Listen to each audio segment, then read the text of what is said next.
Pensar positivo realmente funciona? Eu vou explicar aqui para vocês, de uma vez por todas, como se dá esse mecanismo de interação com o inconsciente para a gente alcançar os nossos objetivos na vida. Vou mostrar como o pensamento positivo pode sim te ajudar e como ele pode te atrapalhar eventualmente. Para entender essa aula, você tem que assistir a aula anterior que está no meu feed, onde eu explico todo o processo de jornada pelo inconsciente. Então vamos lá.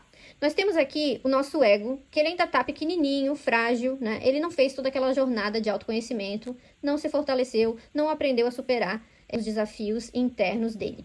Mas ele tem um grande desejo. Ele tem um objetivo muito grande que ele quer alcançar. Esse objetivo dele se encontra aqui, atrás desse grande desafio. Ele viu um vídeo na internet onde dizia que ele pode alcançar qualquer coisa que ele desejar se ele tiver um pensamento positivo, se ele fizer técnicas de visualizações, e ele fez tudo isso e nada aconteceu. Porque tá claro aqui que para ele chegar desse outro lado, ele vai ter que primeiro passar por esses outros obstáculos e vai ter que conseguir ter estrutura suficiente para ultrapassar esse grande obstáculo aqui. Então, mesmo que ele fique aqui pensando positivo, fazendo visualização, nananana, se ele não fizer todo esse processo, não enxergar tudo que está impedindo ele no inconsciente, ele nunca vai conseguir chegar nesse lugar aqui. É impossível para ele. Mas vamos dizer que ele teve um golpe de sorte, aconteceu alguma coisa e ele conseguiu parar aqui. Alguém pegou, transportou ele, apareceu um helicóptero aqui, ó, buscou ele e jogou ele aqui desse outro lado. Ele é um ego pequenininho e frágil. Esse aqui é o lugar onde ele vai estar recebendo uma carga enorme de afeto positivo, ou seja, uma grande felicidade, uma grande excitação. Só que ele não tem estrutura para suportar essa carga enorme de afeto, mesmo ela sendo positiva. Então, o sistema nervoso dele vai entrar em alarme por não conseguir suportar isso.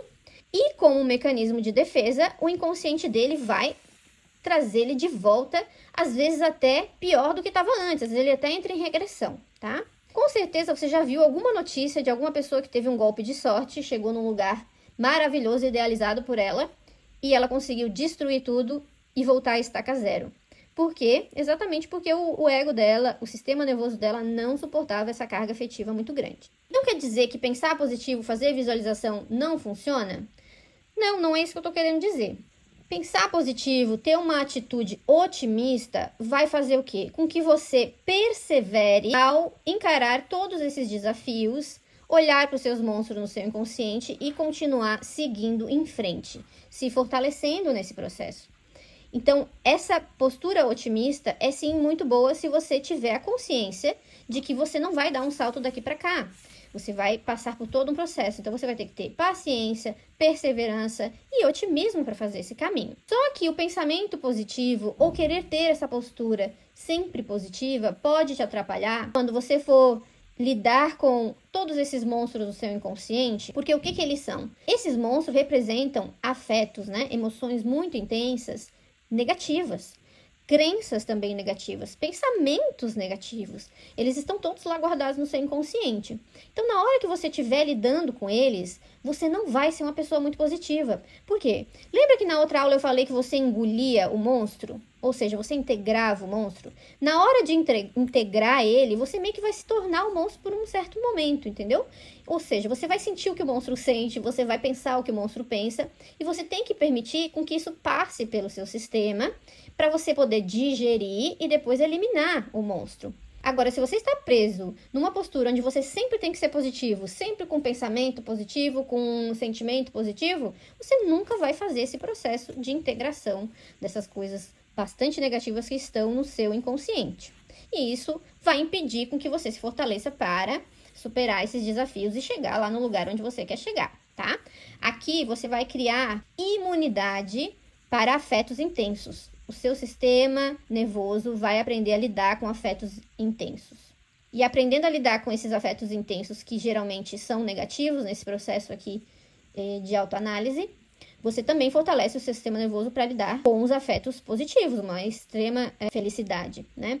Quer ver um outro exemplo de situação onde o sistema nervoso não deu conta da felicidade? Você pode ver isso, por exemplo, quando uma pessoa encontra um famoso de quem ela é muito fã. ela começa automaticamente a chorar e às vezes ela pode até desmaiar. Isso é o sistema nervoso dela não dando conta de tanta felicidade. Então vocês entendem como tanto esses afetos negativos quanto o afeto positivo de estar num lugar tão idealizado pode ser uma carga muito intensa para esse sistema nervoso? E por que ele tem que aprender a se acostumar a digerir esses afetos muito intensos? Aprender a se regular emocionalmente para conseguir passar por todas essas experiências, né? E vamos dizer que você, de fato, fez todo o processo, como eu falei na aula anterior, e conseguiu atingir o objetivo que você queria. Você agora, né? Você é um ego forte, conseguiu chegar lá. E como você está fortalecido, você consegue se manter lá, porque o sistema nervoso consegue suportar essa carga afetiva. Isso também não significa que você vai sentir só emoções positivas enquanto você estiver aqui. Porque é humano que você sinta coisas negativas. Isso faz parte da vida. Porém, sentir coisas negativas não significa que você não é uma pessoa otimista, tá? Você pode continuar sempre sendo otimista e ainda assim sentir coisas negativas. Se você tá aqui no inconsciente lidando com esses monstros e você tem uma postura pessimista, isso sim é muito prejudicial, tá? Porque você pode sentir todos os afetos e entender todos os pensamentos, mas na análise a gente vai trabalhar exatamente isso. Muitas vezes esses monstrinhos aqui fazem com que você fique pessimista. E aí você vai trazer isso para análise, onde você acredita que você não tem capacidade de superar esse obstáculo, que você não vai conseguir. Então a gente vai ter que trabalhar esse pensamento, porque ele de fato vai te prejudicar. Porque se você não acredita que você consegue superar esses monstros, você de fato não vai conseguir. É uma profecia autorrealizável. Outra coisa interessante de a gente questionar são as origens dos nossos desejos. Porque o que tem aqui depois desse grande desafio? Será que ele é um desejo genuíno da minha alma ou é um desejo implantado? Porque hoje em dia a gente acompanha a vida de tantas pessoas nas redes sociais e a gente vê essas pessoas sendo felizes e realizadas com aquelas coisas que elas conquistaram.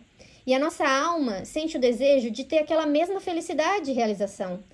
E automaticamente a gente associa que se a gente tiver essa coisa que aquela pessoa tem e que está dando felicidade para ela, a gente também vai ter a mesma felicidade e realização, o que não é uma verdade, né?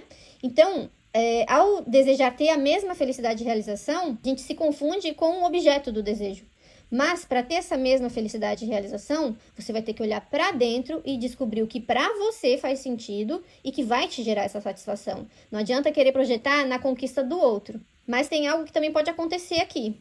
Às vezes a pessoa está idealizando algo aqui que não é um desejo genuíno, mas ela acredita que seja, e ela faz todo esse esforço de vir em progressão, regressão, vai consciente, inconsciente, e chega desse outro lado. Ela ultrapassou, né? Conseguiu lá, ficou um ego forte, chegou desse lado aqui forte, né? Ela fez todo o processo necessário para chegar lá. Ela chegou. Chegou e se deu conta de que não está se sentindo realizada, de que no fim das contas esse era um desejo falso. Significa que ela perdeu o tempo da vida dela? Não necessariamente. Por quê? Porque se ela fez todo esse processo, ela se fortaleceu e agora ela é um ego fortão com asas, entendeu? Então ela não gostou disso aqui, esse desejo estava errado, não era o que ela queria, porém ela pode muito bem voar e superar outros desafios que vão levar ela para o desejo que é o desejo da alma dela. Então, não foi em vão, né? Imagina todos os monstros que ela conseguiu lidar, o tanto que ela se fortaleceu para chegar até aqui. Com certeza ela teve muita vantagem em fazer esse processo.